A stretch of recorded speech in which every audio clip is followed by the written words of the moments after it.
So it really wasn't until the 1916, after the Easter Rebellion, that Catholics were allowed to have some governmental power.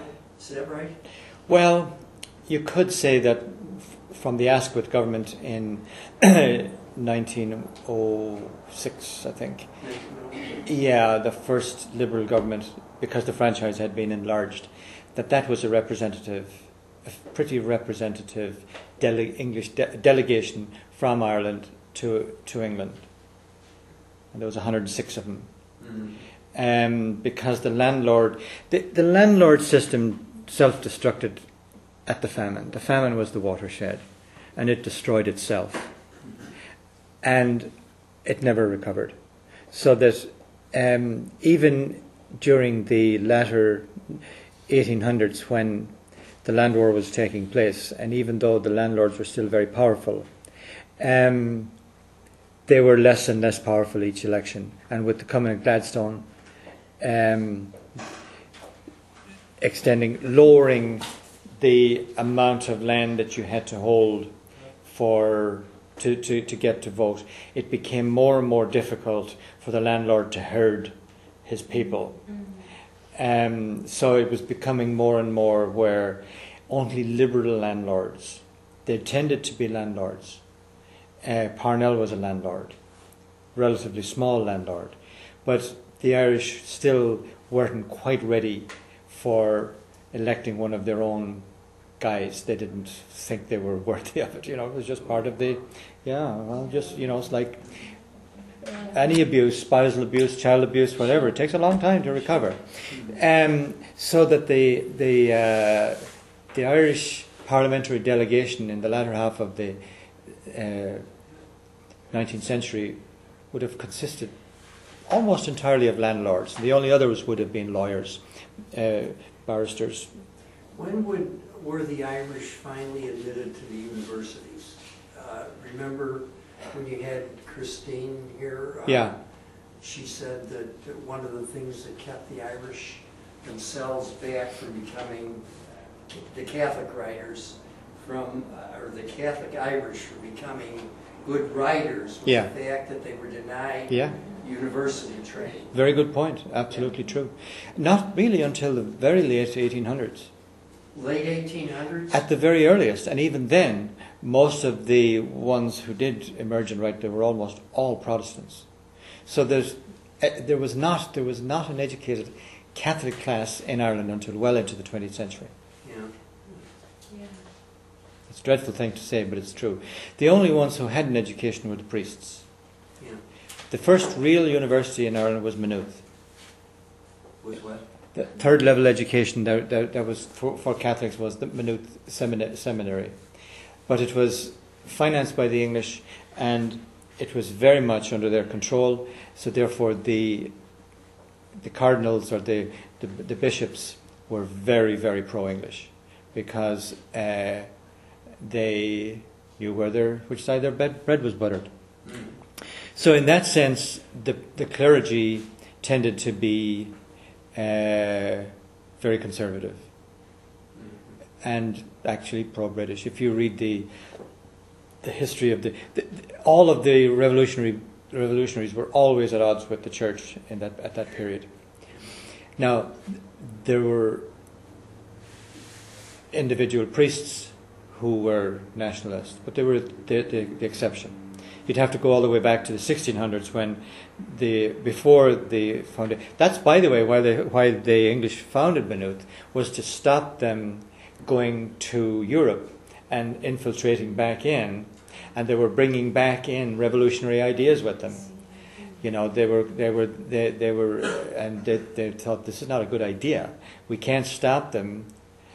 This being the priests. The priests, were educated correct. In France. Yes, and they were bringing in French Revolution ideas with them.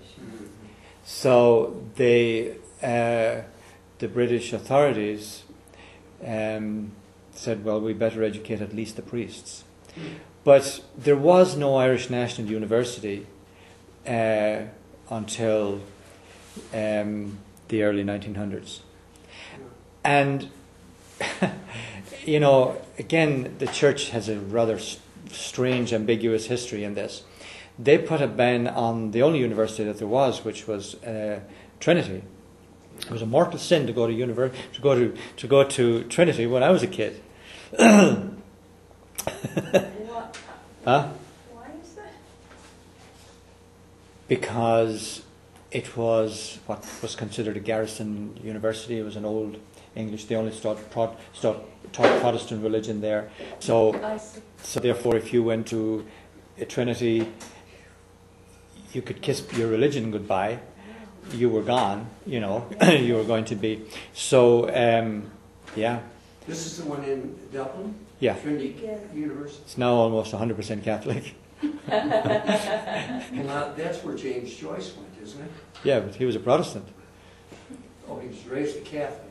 I don't know. Was he? He Well, he was trained pretty- with the Jesuits. Oh, maybe he was. Jesuits. But he came from a Protestant background, though. Yeah. So would Patrick Pearson started? He wouldn't consider a Catholic in the Irish No. world. Yeah, sorry. I sorry. beg your pardon. Go ahead. Would Patrick Pearce? Would his school have been considered like one of the first Irish national Yeah, schools? it where certainly the Irish was. language Yeah. was, wow. Yeah, indeed it was. And And his. then say like in the 50s and the 60s, and when Yeah, you were in right, grade school, yeah. did you learn everything in Irish, or did you just learn the Irish language as a separate subject? A separate subject, but we did learn, most things were taught through Irish, but we kind of, Irish was compulsory. We had to do Irish. As a separate subject, is that Yes, correct? and you had to pass. You could be brilliant in everything else, and you could get A's on everything, but if you failed Irish, you failed, period. Yeah. It was like total wipeout. But remember that there was no secondary education in Ireland in the 50s, not until the mid-60s.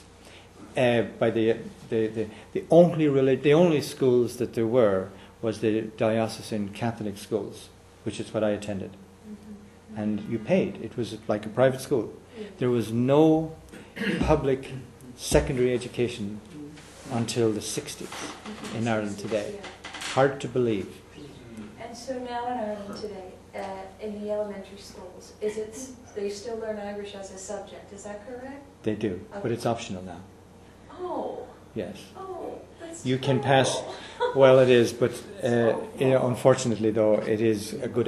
Because again, the Polish kids coming home, it became quite an issue.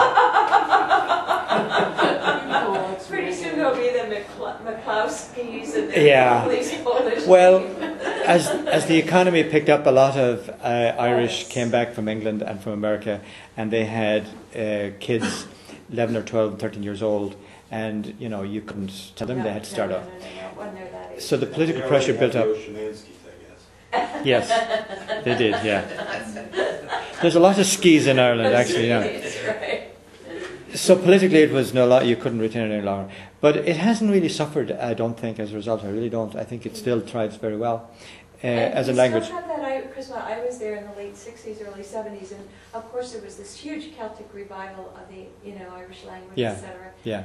And that's still kind of going Oh on, yeah, right? it is. Yeah. Well, look at all the music in India. Oh, And all yeah, the, I mean, yeah. that'll never die. I mean, it has survived so many other things. It'll never die, thank goodness. But that's interesting now that you should bring up that, because education, yeah, okay. Obviously, is a huge. But the national. There was only two kinds of schools. There was the national school, which was founded by the English in the early 1800s, right after the Catholic emancipation in 1828.